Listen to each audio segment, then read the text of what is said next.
وقتی شهر پر لاتلکیه، پر شده نوچه و چاقالا، من و همون سرابشیک و گنگ میان خفن تر دلچه و گاوانا. صاحبون زاخارا و نردبونه بدخواه شاکیان همون کرده کف خوابا، خورد شده دیگه همه جور عصابا، بگو جمع کنن دم خونه اسبابا رو. وای یه وقت بام بد نشی یا جلو رام صد نشی، یا جلو پام رد نشی، اگه پیچیدم چاقیه و کام بد ندی. هی خودم هم زاخا روی پوستم هم لایه نمیچینم، زیر سایه نمیشینم توی کنج. هی بهم میگن خواه مال ولی هرچی نگاه میکنم دورم خواه نمیبینم. رک فهمیدم باز پوست گلوفشم وقتی میخوام بزننم زمین دوست و دشمن. تش تموم میشه قصه یه جوری که هر کاری کنی بازم سکه یه پولی. اینجا خستن قهرمانا، شهر ما هست تلختر زهر ماراش، میگن سیاتر قهر چاش، کلی فرق داره خود خودم قهر باش. پس بی خود نکش نهر داداش، اینجا میرن ته در تا سر براش. نه خبری نیه یه ذره پاداش، شاخه اون که سرش داغ بودن و سرد پاش.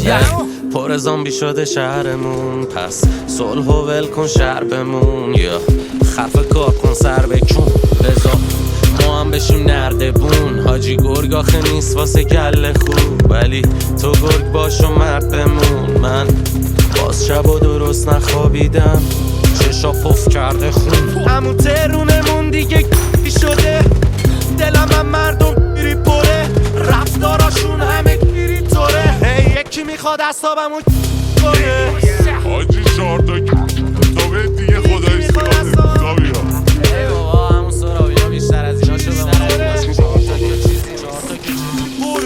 میگفتم بریم به اصل قضیه، اینجا همه مغز و زبونن انگا کل پزیه.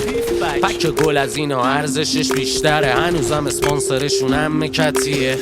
خلاصه خیلی وضع بدیه، ولی من بازم کارو میگم اصلا کاری ندارم به بقیه. صاحبون زاخارا و نردبونه بدخواه شاکیان همون کرده کف خوابا، خورد شده دیگه همه جور عصابا، بگو جمع کنن دم خونه اسبابا رو. وای یه وقت بام بد نشی یا جلو رام صد نشی، یا جلو پام رد نشی، اگه پیچیدم چاقیه و کام بد ندی. هی من تو این شیر و گربه ایم یا این بچه و بابا، تو تا دیرو جیمی ما بودی ولی یادت رفته نقش تو. حالا مثلا تو جک ملوبی های سرامیزو میری بالا ازم میرسی به گیر طلا.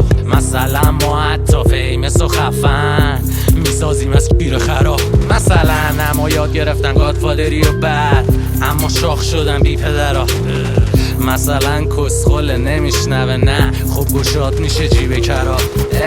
نمیرسی زیر پای ماملاشی اما خب وضعت خوب میشه خواه مال باشی. اکی 4 تا فالوور داره باهاشی ولی به پا نریز با ما